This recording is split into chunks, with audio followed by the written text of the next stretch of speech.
What is up, guys? We are back. It's your boy Effie with Any Action Sportscast here for a live version of Any Action Sportscast. There is no UFC this week. It is an off week. So I figured, you know what? I'm going to go live and I'm going to do my recap for UFC 297 live instead of making it like a part of the video for the next card. And I'm also going to talk about NHL for the first time on our channel, man. Hockey has been really good to us this year. We've been winning a lot of money on hockey. They actually have money on some hockey right now as we speak. And I'm going to be sweating it, man. Right now, I have $110 on the Tampa Bay Lightning to win over the Philadelphia Flyers. And the score is 4-3 with 7 minutes and 30 seconds to go. The Lightning are winning. So I actually expect the Flyers to tie it up here soon. Tyler, what is up, bro? Everybody, do me a favor. Hit this dude's channel if you want to make money on the UFC. You have to watch my homie Tyler's channel. This dude is an expert. This guy is one of those actual real handicappers. The guy knows his stuff, man. Check out his channel. Super cool dude too. And I actually really like his style, man. A lot of people just talk about the fights, who's the fighters and stuff, but he actually goes through like the actual techniques, their tendencies and stuff like that. So yeah, shout out to my boy Tyler, dude. And no, my boy Tyler knows about the judging on Saturday. We'll start with that. I want to start with the very first fight. There was no judges needed. There wasn't judges needed for a while on this card. Jimmy Flick takes on Malcolm Gordon, gets the finish in the second round and cost us money, man. I had bet on Malcolm Gordon. Super embarrassing. I took him at minus 150, so I didn't have to pay the minus 200. So that was nice. But yeah, man, Malcolm Gordon goes out there and rocks him over and over again, really, especially in that beginning of that second round. Once Jimmy Flick wasn't going down in that second round, I was like, oh boy, here we go. Like, normally he would be going down in this moment. He'd be giving up, getting on his back, and looking to get finished via ground and pound, but he withstands the onslaught from Gordon early. And dude, Gordon just puts himself in a bad spot, gets taken down. And dude, Jimmy Flick with the quickness jumps on his back, and it's over. He just passes him, puts him on his back, and submits Malcolm Gordon. Malcolm Gordon retires right then and there. We bet on a guy that retired, man. That's just the worst possible scenario you could ever do. And yeah, man, the stats for that fight are hilarious. Malcolm Gordon outlanded him by like 40 strikes, but it doesn't matter. He gets finished in the second round, retires. That was terrible. It was like a bad omen for the rest of the night, man. We have a guy winning the whole fight. Makes one bad mistake and gets submitted, tapped out. But that's the UFC. And also, I was happy for Jimmy Flick, man. I like Jimmy Flick. I've been a fan of him since the Contender Series. He seems like a good enough guy, and I was happy for him. I know his speech was a little weird with his dad and the gloves and stuff, but man, he kept his job, got a new contract, it sounds like, from Dana White. So good for Jimmy Flick. He goes, don't know shit about hockey, but you're the man, Effie. That's my boy Tyler. Yes, sir. Let's check that score. Let's see if anything's happened. 4-3 still. 4-3. Let's go Lightning. We need the Lightning. 6 minutes to go in that game. But yeah, bro, Jimmy Flick comes out and gets a huge upset, finishes like the worst fighter on the roster, Malcolm Gordon, the guy we bet on. We start the night off on a loss. And yeah, man, after that, Jasmine Jasovicius comes out and whoops the absolute crap out of Priscilla Cachoeira. And it was funny because Priscilla, we obviously missed weight. The big story in this fight was that Priscilla came in heavy. Super unprofessional. Jasmine still takes the fight, takes a bit of her purse, and pretty much dog walks her, man. She wrecked her on the feet and on the mat. On the mat, it was super obvious the gap there that they had in skill. Priscilla Cachoeira did everything she could to survive, dude. And that ref let it go for a while, man. If you had inside the distance Priscilla Cachoeira is her sub or ground pound or TKO, whatever, like you were sweating because for a while I was like, dude, there's no way this is gonna go all 3 rounds. Like this is ass whooping. And it was funny because they were so tired in the third round. The transitions were super slow, but it wouldn't matter because Jasmine would just have the better positions for sure.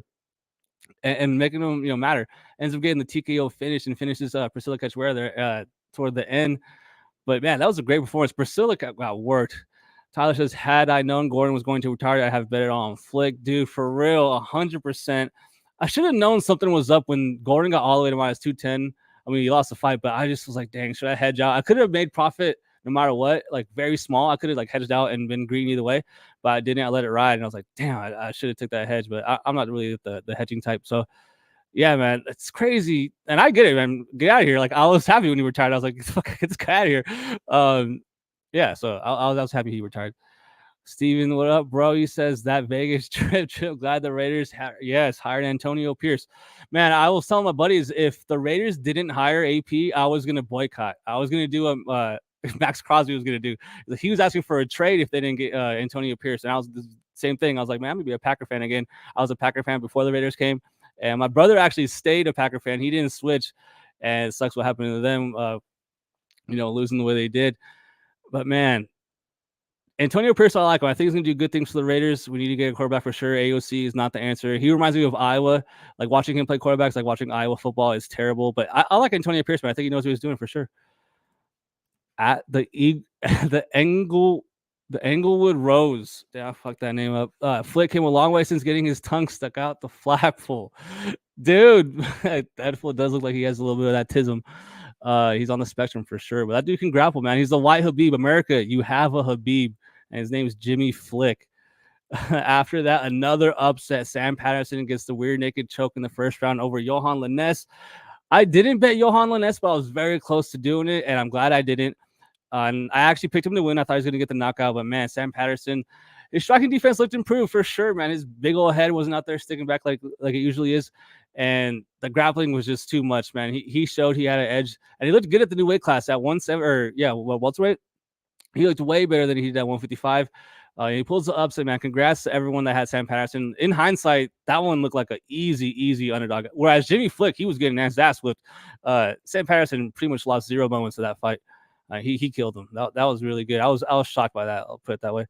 And then this one, dude, I hit a huge ticket on Jillian Robertson. I wish I would have bet more. I put $10 on her to win via knockout, TKO, plus 900. And my thinking was it's going to be ground and pound. It has to be a ground pound for the amount of, grappling advantage I think that she has. She's going to be able to put this girl on her back and get to, full mount or side mount. And sure enough, she does, man. She ends up pounding her out. And I was super stuck, man. I actually went to go get like a drink from my kitchen. I come back and she's finishing the fight, and I was like, "Let's go!" No way. Small bet was huge for us that on Saturday. That saved us from a huge loss. So I think it was like a quarter unit plus 900. I forgot. I think I won like 2 something units on that. That was legit. I won $90, so I know that's over 2 units. Our units are $40. So yeah, man, that was a huge pull in the right direction for us. And yeah, man, Pollyanna Vienna, I tweeted it during the night. She was hitting mitts with her AirPod in, and she weighed in with an AirPod in. And I was like, dang, dude, she loves music, man. This girl is locked in. She is dialed in on her music. She's getting hype, but she is trash. I actually saw that she started an OnlyFans, I think today. So shout out to her, man. It's one of those where I wish I could have got Jillian at an earlier price, because I think minus like 300. It was just way too much. But even though she did look minus 300, she covered the price. But yeah, dude, like she dominated that fight, and it was worth every penny if you bet her for sure. That was easy money. And this is where the night goes absolutely awry. Ramon Tavares versus Sirhi City. Hold on. Oh my god. So we lose money on this fight as well. Oh wait, hold on. Some boy Tyler in the chat. He says, I made that Robinson KO my best bet on Brady's show. Made my night. I saw that, dude. I was at Subway and I was watching that. I heard you. I was like, dude, when you, it was funny. I had put the bet in like maybe half an hour before that, and I'm watching you guys. Shout out to Brady and DFS and Uncle Weezy and them. And I'm watching you guys' live stream, and you guys like, you say what you say and you give out that pick. And I was like, dude, no way. Let's go. We're thinking the same way. And sure enough, I wish I would have got the round right. That would have been insane odds. That would have been like legit. But yeah, man, shout out to Jillian. That was low-key easy pick. And for those odds, that were just so astronomical. You had to take it for sure. The Lightning and Flyers are still tied, everybody, 4-3. But yeah, Ramon Tavares versus Siri City. I had it City 2-1. But man, that was a close fight. I don't want to call robbery on here, even though I lost money. I was super salty. When they read it for Tavares, I was surprised. Like I was like, whatever. Because like, I don't know if you like, for you non-MMA fans out there, like I don't think there's many of you out there that are watching this channel, but like for the regular casual fan, what they do is they'll read. If they come out and they say judge so and so has it this way, then automatically it's going to be split because the next judge has it the other way, right? So we all wait for that third round or third judge, and it comes in for Tavares. And I'm like, damn, like how could the judge see it that way? Like, what did they see? And I think it comes down to round 1 for Tavares and round 3 for Tavares. But the damage for City looks so bad in round 2. Like, it just screwed him, man. He definitely won round 2, in my opinion. I don't think anyone's arguing that City didn't win round 2. But round 1 was super close, and Ramon had a late flurry where he did land flush on City. Even though City was the one kind of walking him forward the whole fight, Ramon was doing a very good job of counterpunching, man. He was legit. He was sharp. It was impressive for sure, even though he missed weight by 4 pounds and wins a split decision, and we lose money on that. And that's super frustrating. And for the first time this year, we bet against the guy that misses weight and we get bit. It happened to us quite a bit last year. So, Yeah, man, like that sucked. What up, Lexicon? He says salute. He's my boy in the Discord chat, dude. I'll be hitting hockey bets with this dude. Shout out to my boy. What up, bro? Yeah, man. But so I had it City. Let me know what you guys think. I had it City 2-1. I had him rounds 1 and 2. I can definitely see him losing round 3, but I wouldn't be shocked at him losing round 1 as well. I could see rounds 2 and 3 though for City. It was just one of those fights where it was so close. He was going forward, but he was actually getting landed on worse, and he had a ton of damage on his face. But what I really liked about City was that every time Tavares would circle out, he would leave his feet or his legs open big time, and City would follow up a combination with a mean kick. He would just chop him down, and I think that was really effective. And I guess the judges didn't see it the same way, but yeah, man, I thought City won that fight. Uh, my boy Tosh says City won that fight. I'd bet on him again if they fought again, dude. Yeah, I know, man. Like, I think John Attic actually called for a trilogy. Was I tripping, or did he say like, oh, we might have to see it for the third time? Which he's right. Like that was a really good fight. That was a banger. And I mean, even though into the decision, like for the way the card was going, like that was still fire. Like that was still like, oh my god, this is banger. Like my buddy had walked in my room and saw the screen. He's like, damn, that dude's face is fucked up. I was like, he's actually winning the round. This dude's actually winning round 2. That was City, but yeah, man, I had it City. Like I said, I was surprised when it went the other way. He said Wings 4-5. Let's see if they tie it. Fuck no. Fuck the Wings. Oh shit! You said Wings 4-5. I thought you said Flyers. Okay, yeah, hell yeah. Let's. If you need them, I hope they tie, bro. My bad. I thought you said Flyers. I was like, hell no. I need them to lose. It's still 4-3, guys. It's 2 minutes to go. I might have to pull this up on my screen to watch the empty net. 2 minutes 42 seconds to go. 4-3 Lightning. We have $110 on the Lightning. We need them to finish that game. It's gonna be empty net soon. But up next, another decision that was very close. But I didn't think so. This one went to split, but I was surprised. Let me know what you guys think of the chat. Sean Woodson and Charles Jourdain. Woodson wins via decision. And the story about this fight was, I mean, obviously, other than the fight, was the end when the winner gets red. Bruce Buffer. I heard, dude, I had money on Charles Jourdain in a parlay. Luckily, it wasn't a lot, but I heard Charles, like I heard him say Charles at first, and what was really confusing was the ref. I think it comes down to the ref being the one that confused everybody because he raised Charles's hand, and so I was like, yes, because you know how intense it is. You have money on like a bet or a fight, or whatever, and it's Judge 1 gives it to this one, Judge 2 gives it this way, and now you're rating on round the third one, and it's boom, Woodson, or yeah, it ended up being Woodson. I was like, fuck. At the moment, I was celebrating. I did the thing Jourdain did. He was like, yes. And then I hear DC. I was like, oh my God, DC, don't do this to me. But then, because if you listen the whole time, he does, and he clearly ends with Woodson. I think he says Sean, the sniper, Woodson. And you can hear the Woodson at the end. And I was like, did he just say? And then, so yeah, but no, he won that fight. I had it 2-1, Woodson easy, if not 3-0. I thought Sean Woodson won that fight. He looked good, man. He looked very good. Jourdain was just having so much trouble getting to him. Woodson was doing the thing where, I mean, I don't know what you could call it. But he didn't have a guard. He wasn't standing there with like a high guard. He was like flowing. Like he was like almost fainting every time he was moving his guard to Charles. And it was really bothering Charles. Charles would have to follow up with a 2-3 to even land on Woodson. That was dangerous because, I mean, Woodson could crack you all night. Woodson was there hitting him in the body all night too. The only thing Charles could really land were body shots on Woodson because how far he was. And he had a really tough time with that length of Woodson for sure. Boy, Lexicon says, yep, hopefully, dude. Yep, room for you. I don't even know who the Wings are playing. I didn't even look at that game.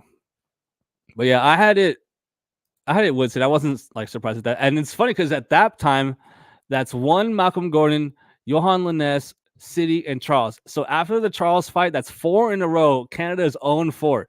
I was like, oh no. But I felt confident in this next one too. I had money on Brad Katona. Man, we're just losing bets left and right on this card. I had money on Brad Katona on the parlay. I think the parlay was with Chris Curtis and Barrio to start round 3. And I think that was minus 124.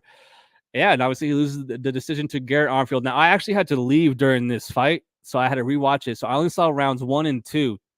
And I thought they were close rounds, but I thought they were Armfield rounds. And I didn't see any of round 3. I came in when they read the cards, and unanimous. And what confused me was Garrett's reaction. He was like, whoa, shit, really? So I figured, like, did I just get screwed again? Like, what just happened? And now he won that fight. Gary Armfield won that fight. Close fight, man. Nothing you can do about that. Deny the wrestling of Katana well. Like, he did a good job of denying the wrestling for sure. And look, get on the feet. It was pretty even on the feet because I was on Woodson originally and flipped my pick based on the fact that they were in Canada. Yeah, that's tough, dude. Good underdog because that line blew up too. Jourdain got all the way to like minus 210. That would have been good value on Woodson, especially because how close it was to open the week. But I mean, damn, Woodson kind of made it look easy. On-field one decision. We had a big bet on Movsar Evloev. Dang, now I know. I think Tyler actually scored this for Allen. I know there's actually some controversy for this fight too. This fight goes to decision, and honestly, dude, I was watching this with my friends. I was telling them, I was like, dude, that fight ended, and we all had money on Movsar, and everyone was kind of happy and like celebrating. And I was like, I don't know, guys. Like, I could see that 3 rounds to 0 on for Allen. That's how close the rounds were. But I mean, it looks like the judges definitely valued the wrestling from Movsar. But dude, Arnold Allen with those Granby rolls in the beginning of the fight was insane. And kind of throughout the whole fight, honestly. But his defensive wrestling was really good. Watching Evloev flow like that is awesome. I couldn't believe Dana White's comments saying that it was a boring fight and no one had fun watching or something like that. I was shocked. That was a banger. And as far as the illegal knees, I thought they were clean live. You can clearly see what Movsar is doing. He's trying to do the thing that Aljo does, where like or did against Cejudo, where he like technically his hands on the ground, but the third one did look kind of like illegal, like the ref said. But 2 of those look clean. So Arnold Allen, kind of got screwed, and I don't know. I still think Evloev is going to be a champ, and I think he's going to end up fighting Topuria. If Topuria can pull the upset against Volkanovski, that's a perfect like built-in fight. It's just that like Volkanovski to me is someone that deserves or is warranted like an immediate rematch. Obviously, if he goes out there and gets knocked down in like 10 seconds, then probably not. But like what he's done, how many defenses, and like how great of a champion he has been, I would not be like annoyed or mad or anything like that if Volkanovski loses to Poirier and gets an immediate rematch, making Movsar wait, or maybe even Movsar fights someone else. But yeah, he's going to be fighting for a belt either late this year or early next year. I'm pretty sure that he's going to be fighting for that belt. I thought Allen gave a good performance, though. I thought Allen looked good. And that sucked. I feel bad for Arlen because, like, damn, that was a close ass fight. Could have gone either way. Chris Curtis versus Barrio. It was an all right fight. I thought Chris Curtis went easy. That went to split. I was shocked. No, he made it look like a Chris Curtis fight. That was a routine day at the office for Chris Curtis. It looked like a sparring match kind of. And they were actually booing him during that fight. The fans were, and that was kind of messed up. But I mean, I had a Chris Curtis. I had to have money on that because the parlay was already dead. That was actually a pretty unremarkable fight. But yeah, Chris Curtis looked good. The knees were clean under any other commission, but in Ontario they have the old rule. Dumb. Wow, really? Oh man, that sucks. Dang, so he got like screwed even worse than I thought. Man, that sucks. Oh man. Man, and you just see Evloev's head, dude, like his gushing, dude. Oh man. And it's funny because he kept fighting and Aljo was like, no, I'm good. No, I'm just kidding, dude. Aljo got smoked by Peter Yan. That was one of the most craziest moments watching UFC. Just watching Peter Yan look over to his corner and kind of ask, like, should I do this? And he was like, all right, for sure. He just knees Aljo in the head, loses his belt. That was insane. Oh, dude. But next was the fight of the or performance or moment of the night, really. Mike Malott gets upset in the 3rd round against Neil Magny. We didn't have money on this fight. And all week I was like, bro, at some point, Mike Malott is gonna win a decision like in his life. Like, there's no way he goes his whole career, finish only. Like, I remember I bet Duplessis against Tavares to win via decision because I figured Tavares was durable enough to not get knocked out. And at that point, Dricus had no decisions, and it was huge odds, and we ended up catching an easy bet. And in this one, I thought it was going to go Malott decision, man. He was balling around 1 and 2, just dominating, doing the same thing Gary did, just chipping away. The wrestling looked good. The clinch looked good from Malott, and just out of nowhere, dude, he just got gassed. I don't know what happened. It was like watching like a horror movie. Like, I didn't have money or anything. I was just watching something like there's no way this happened. There's no way this is happening. Oh my god, it's happening. It's happening. It's happening. It happened. Like, that's what it was watching it. I was like, no way that just happened. Neil Magny takes him down, gets past him, passes his guard, and gets a submission late in that 3rd round. And he worked him in that 3rd round. He was on him, and it kind of went the whole way, man. Like how everyone was saying, he was going to be a zombie. Neil Magny's super durable at minus 410 for a guy in Malott that has never been to round 3. Fighting a guy with the most wins in welterweight history. Like, that's crazy, man. I stayed away. I didn't parlay nothing, and I'm happy, dude, because god dang, like, I can't imagine having big money on Malott there because he was dominating the fight. He was dominating easy 2 rounds to 0, and yeah, man, he just ends up messing it up. Let's go, Lightning. Did they finish it? Tell me they finished it. Someone up. Can you update me? Did the Lightning win, or did they get an empty net? Let me know. Let me know in the chat, please. Angular Rose, wasn't he supposed to fight Bryce before? It would have been good grappling. That's actually a very good point. Yes. And there's no way they make that fight now, especially what happened to Bryce. That would have been a banger, dude. That you're right. Dang, that sucks. That would have been a very good fight. I mean, judging the way Bryce came in, like he might have got rocked on the feet. It was weird to see Masvidal spend so much time on the feet. You know how it is. Like everyone thinks you're a grappler, you want to make a point. They're like, no, I can hold my own. And I'm just watching, like, oh, dude, like he's about to get killed. Allen just throws so quick and so much on his shots that he's dangerous, man. I still think Allen's like a top 5 guy. Like it just sucks, man. Holloway and Masvidal back to back. That's tough. Lightning win by 3. It's 3 goals, but let's go, dude. Cash that. Let's go. We cash on the air. I actually expected the Flyers to tie it and then go to overtime while we're live. So that's awesome. We're actually going to talk about hockey when we're done with this card. So we actually have 2 more fights. Oh, we could definitely skip the next one. We have Raquel Pennington and Mario Bueno Silva. We had money on Silva. Dumbest bet I've ever made in my life. I knew this bet was going to lose when Bueno Silva was like having a heart attack when Bruce Buffer was introducing. She was like shaking, and I thought she was about to pop a blood vessel, dude. Like that's the most energy she showed all night, even though she won round 1. Like she wins round 1, Silva looks like good, and I was so annoying. Last thing I'll say about this fight, because I really hated this fight, was it was annoying seeing Silva go for the ninja choke like 4 times, like not even close. I was like, dude, like go for something else. Jump Gilly, do something. Like what do? Well, not really, because she couldn't get up when she did, but yeah, man, that was horrible. What a screeching halt to the card, dude. Screeching halt to the card. I hated that fight. I feel terrible for making my friends watch that fight. Terrible. I haven't felt that bad since Carla and Rose. Like that was bad. That was terrible. Oh, uh, good for Raquel though. Good for Pennington. Like happy for her, I guess. Yeah, so main event time, super controversial. Everyone's crying the blues about this fight. So I don't track my live stuff. Like I usually never bet live during the card, but at this point I had gotten smoked. I was down like I think $80, and I was like, you know what? I'm gonna double or nothing right here. I'm going $110 on Dricus. I had to bet him -110 during the co-main event, and I was like, whatever, money line. Here we go. Let's see how it goes. I knew it was gonna be a close fight, and I had it rounds 1 Sean, rounds 5 Sean, rounds 2, 3, 4 Dricus, and I think round 2 is the swing round. I think that's the closest round of those 3 middle rounds. And what really screwed Sean was that headbutt. The headbutt makes him look all bloodied up, like he's damaged. I mean, he was, but like it's just the constant redness. Like it looks so bad. And they were talking about, like Dominic Cruz was talking about on the broadcast, like because something about like if you get cut early, then you're behind later in the fight or something. It didn't really make much sense because the rounds are scored round by round. So like if you win 10-9 and outland a guy by 20, fights or strikes, I mean, like it doesn't really matter at the end when you look at the total stats because you could have lost every single round after. Like, yeah, you were ahead in that one single round, but they're scored round by round by round. And I had it rounds 1 and 5 for Sean, rounds 2, 3, 4 Dricus. And I can honestly see rounds 1, 2, 5 for Sean, and almost like even one of the other ones, like because they were so close. Like this is not a robbery. Like I didn't think like, oh, Sean got screwed. It was a close fight, and I don't think you can call robbery on a close fight like this. What was really surprising was Sean's ability to eat all those head kicks. Dricus landed like 4 or 5 head kicks strong, and the blast doubles, the strength in the clinch and the wrestling was very evident from Dricus. Man, but Sean from the get-go was putting it on him with that jab. I thought, yeah, like I keep saying, man, rounds 1 and 5, clear rounds to Sean. 2, 3, 4 is how I saw it for Dricus. When they read it for Dricus, I was like, yeah, I mean, I thought he won the fight. And I think I was watching with a few buddies, and a few of them had it for Sean. So it wasn't like all of us were sitting there, thinking that Dricus won. A few of us had it for Sean. So it was a close fight, man. I wonder what they're going to do at this weight class. I want to see him fight Izzy. They have the beef built in already. I just don't want Hamzat to get the title shot, even though that's an interesting fight too. I just think that Hamzat should fight someone, a contender first in this weight class and win a fight, up against someone in the top 5 or the top 10 at least before he's, fights for a belt. So even though I do think Hamzat has a good chance of winning that fight, but man, if they were to fight, I would bet on Dricus again. Like I would bet Dricus against Hamzat. Like I still have my like worries about how he would look in round 3, 4, 5, if he doesn't finish Dricus early.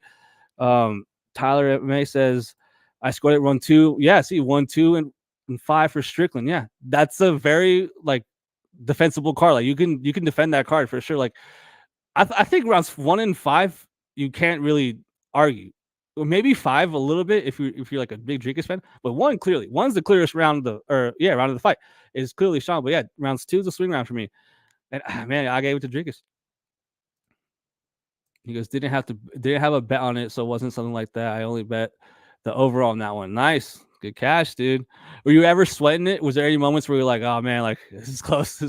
Not really, right? Like Sean was looking good. It's so weird how he defends, man. Like he almost throws a strike to get in your way. Like it's weird. Like it's weird how he fights, man. You can tell he does it all the time. You can tell he's sparring all the time.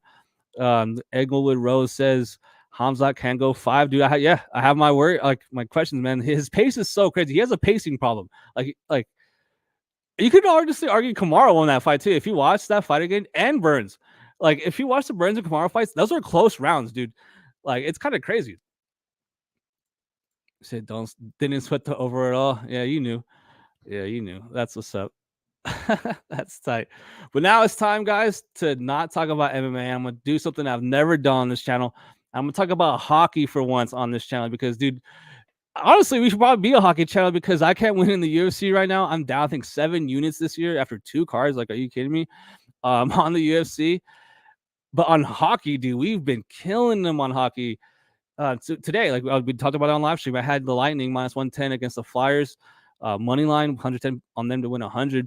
And I bet way more on hockey and other sports than I do MMA because I bet MMA so much throughout the year. I definitely limit my bets because I know I'm going to bet so much, accumulatively throughout the whole year. Whereas like hockey and like football, like I know there's only so much games that I'm going to be betting on, and so I go a little bit bigger on those games. But yeah, man, I want to go through my current power rankings and their current odds to win the Stanley Cup. I mean, everyone that follows me knows we are on the Canucks to win the Stanley Cup at 35-1 and at 30-1. But they're actually not my number one team in the NHL right now. My number one team is the Winnipeg Jets. They're plus 1,400. They're my number one team because to me, their defense is just elite. Like their defense is going to be so hard to beat 4 times in 7 games. And their offense is clicking, man. I really like Hollowbuck behind the net. He's a very good goalie. One of the best goalies in the league, man. I just see that the most complete team, and I really like that defense. And if you know me, I like teams that play defense. Iowa is my favorite football team. I mean, there's no offense to be talked about for Iowa, man. It's pure special teams, fundamentals, and just taking care of business, doing your job every single week.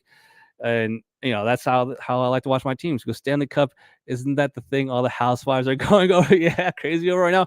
Yeah, exactly. That's how big it is. That's how important Stanley Cups are. Yeah, well, I did see that. I saw people like fighting in targets over them, like chicks, throwing each other over racks and stuff to get the Stanley Cups.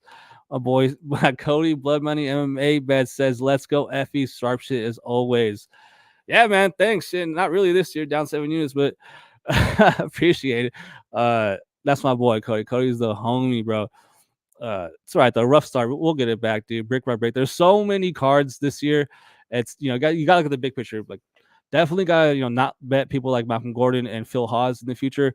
Yeah, like that's we got to get that back. My boy's laughing. Cody says I'm down bigger. LOL. Last week sucked, dude. Last week was brutal, especially with the judging. Man, I was talking about earlier, like when we talked about the fights, but it sucked how close the rounds were. Because you could argue like for a lot of fighters winning their fights, but man, I thought City got screwed. I thought you could argue all Allen got screwed, even though I had money against him. I had Dricus, but dude, yeah, I thought City won. I still can't believe that. Like, damn, that was a tough one to swallow. He goes, Effie, as long as you're on Dover for the next card, you'll be fine. Of course, dude. He's gonna sleep him. That's awesome. That's your boy, huh? Shout out Drew Dover. But yeah, man, number one team in the NHL is the Winnipeg Jets. Number 2 team in the NHL, the second best team playing the best hockey right now, is the Vancouver Canucks. I love their offense, love their defense. Very good, complete team. Thatcher Demko is a beast. Got the shutout last night. Cashed for us under 6.5 against the Blackhawks. I took that because I figured it's going to be 6-0 Canucks. I did not see the Chicago Blackhawks scoring much on, Thatcher Demko, especially without their boy Connor Bedard, man. That dude's a beast. The next Sidney Crosby. That dude's they're saying he's going to be as good as McDavid and this and that, but fuck, dude, that kid is legit. He's like has a broken jaw or something right now, so he was out for the Blackhawks. So we took the under last night, and Thatcher Demko cashed for us. So yeah, Vancouver Canucks, number 2 team in the league. My boy says they robbed us on City, bro. Terrible. Like that sucked, dude. Bloody Millets, Preacher Brother City got robbed line. Man, he got screwed. That sucked. That was tough. Especially because the fool missed weight by 4 pounds, bro. Like, damn, that's really annoying. That's the most annoying part. Kind of, fuck, dude. If you let fucking City weigh 4 more pounds, I bet he'd be closer to fight too. Shit. But number three, the third best team in the NHL is the Colorado Avalanche, plus 750. Now super low odds. So you go from plus 1400 on the Winnipeg Jets, plus 1800 on the Vancouver Canucks to plus 750. And the books know what's up. These dudes are savages. These guys are fast. They skate hard. Good on the offense. Good on defense. Decent goaltending. But yeah, dude, they have the best skater in my opinion in the NHL. Nathan McKinnon's an absolute savage. You can bet his prop to score a goal pretty much every night and have a good chance of hitting it every single night. Obviously, he's not going to score every night, but that dude is a stud. Some of the most exciting hockey I've ever seen this year, or have seen this year, I should say, is on the Avalanche. I love the Avalanche. They're my third best team in the NHL. The number four best team in the NHL, the Boston Bruins, plus 1,000 to win the Stanley Cup. Pretty good odds. I think they're going to win their division. The Panthers are sneaking up on them for sure. And they're legit in my opinion. But Boston is complete as well. Very good offense, very good defense, and they look like a team that's looking for some revenge after what happened last year. Man, they were the best team in hockey last year. Got bounced in the playoffs in a crazy upset series where they blew a 3-0 lead and got reverse swept kind of by the Panthers. So so they're plus 1,000 to win the Stanley Cup. That's not a bad bet. Number five, the fifth best team in the NHL, the Edmonton Oilers. Honestly, you could argue they're the number one team the way they're playing right now, but just their start was so bad that I have to, give them a little bit of crap for that because, dude, they're on fire. 13 games in a row. They actually played tonight. I don't know what time that game starts, but Edmonton Oilers, 13 games in a row. I believe they're 23-3 in the last 26 games. Just an unreal run after the terrible start to the year. They are plus 900 to win the Stanley Cup. So, dude, I'm giving you the number one and number two teams in my opinion. 14-1, 18-1, and the books are giving you Edmonton at 9-1. They expect them to be good toward the end, and I see them, man. I think they're gonna be a playoff team easy. And in the playoffs, they are alive, man. Very good offense, very good defense. Their offense is probably the best offense in the league when they're clicking. Edmonton Oilers, fifth best team in the league. Number six, the Florida Panthers are the sixth best team in the league, right behind Edmonton, right behind Boston. They're on Boston's heels. They're going for that division. That division's tough. But they're going to be in the playoffs, man. The Florida Panthers, very good defensively. I love their goalie. Barb is a beast behind the net. They're one of the teams I've been betting on a lot this year. They're really well priced in the sense of like they're never crazy, like minus 250, minus 300. They're always like minus 130, 160, plus money sometimes when they're on the road against a good team, and they're capable of beating good teams as well. The number six best team in the NHL, plus 1,000 to win the Stanley Cup, the Florida Panthers. Number seven, the Dallas Stars at 11-1 plus 1,100. Now, these guys are a little bit lower because I don't think that they're as consistent as the other teams, but they are a very good team, man. I think that they have enough veterans to really make a run towards this cup. But at 11-1, I don't think that's the best bet. But they're live, man. The seventh best team. They've been having a very good season. Like I said, though, they're a little too inconsistent. They're also well priced. They do get like minus 150, minus 160. It's very rare you see Dallas around minus 220, minus 225, prices like that. So they're a pretty good team to bet on as well. You get some good value on them. But the seventh best team to me in the NHL right now, the Dallas Stars, plus 1,100. Number eight, a team that's kind of gone down in the recent weeks, the New York Rangers at plus 1,100. I think they're the eighth best team in the NHL right now. Very good and very good offense. I like betting their overs a lot. And again, they're going like this. They're going up and down, but their ceiling is super high. I think that they do have a chance to win the cup this year and really make a run. So at 8, they're not a bad team. The eighth best team, New York Rangers, plus 1,100. Number 9, the Carolina Hurricanes, plus 1,000. I think that they're the ninth best team in the NHL right now. They're another team that we've been betting on a lot this year. Very consistent, actually. They've been on a little bit of a cold run here recently, but I think they're going to be in the playoffs, and I think they're alive to make a run. And the number 9 best team in the league is the Carolina Panthers. Damn, I got caught in my mouth hella bad. I smoked right before. A boy says, right now, Edmonton is tied with Columbus, 1-1 and 1. Now, see, what's funny about that is Edmonton was like minus 350, and their puck line, instead of being minus 1.5, was actually minus 2.5 because how bad the books expect them to kill the weak-ass, sorry-ass Columbus Blue Jackets. But you can't be betting that. Like, there's no way. Like, I see that. That's one of those, like, you see, like, oh, we'll just keep going because I'm not going to be betting that. Last night, for instance, the Canucks, my second-best team in the league, playing against the Blackhawks, one of the 2 worst teams in the league, the Blackhawks and San Jose Sharks, the 2 worst teams. and their puck line was 2.5. The final score is 2-0. Like that's like terrible. Like no way. And it was funny is that the Canucks scored like 90 seconds into the game, then they scored like 10 minutes later, and then they did score again the whole game. So man, that's funny that they're tied 1-1 with the weak Blue Jackets. I bet you live right now that the Edmonton Oilers are probably like minus 300, which is funny. He goes, Effie, you have your closest friends seen you without your sunglasses, or are you really a real life Cyclops straight out of Xavier School for Gifted Youngsters? No, dude, yeah.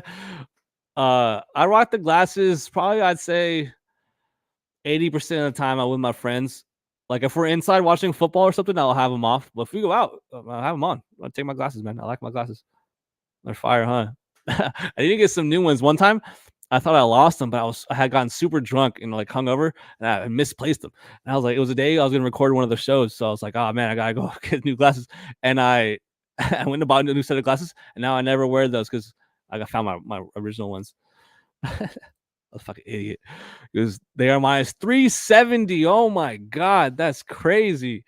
But I told you, man, like the books, man, they don't get you sleeping, man. They're sharp. They know what's up. And what you gotta do is you gotta catch them like mid period. You know, when at the end of the period, you're gonna get terrible lines. But I bet you that if it's 1-1, I bet you the total is still 5.5. It's gonna be 5.5. Oh no, it's probably like 6. Damn, that one's tough. It's probably 5.5 over. It's probably like minus 130. But yeah, number 9 team, Carolina Hurricanes, 11-1 to win the Stanley Cup.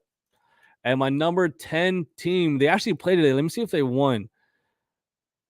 The loss, or no, that's not their name. Their name is the Vegas Golden Knights. They're winning 3-2 right now. Damn, I knew I should have bet on them. I like them to win, and they were underdogs today. They played a crazy game last night against the Devils, and their coach ripped them. Man, he said that they played a beer league game. He was like, "We pretty much just got done playing a beer league game, 6-5. What the fuck just happened?"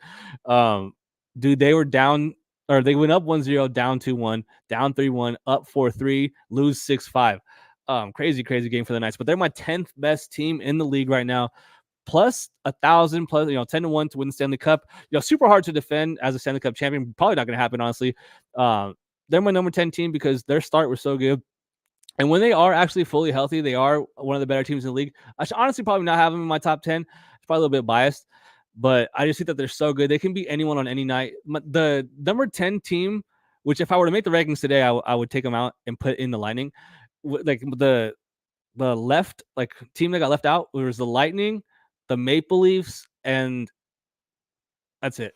It was between the Lightning and the Maple Leafs. So those are my top 10 teams right now. That's how I feel about hockey.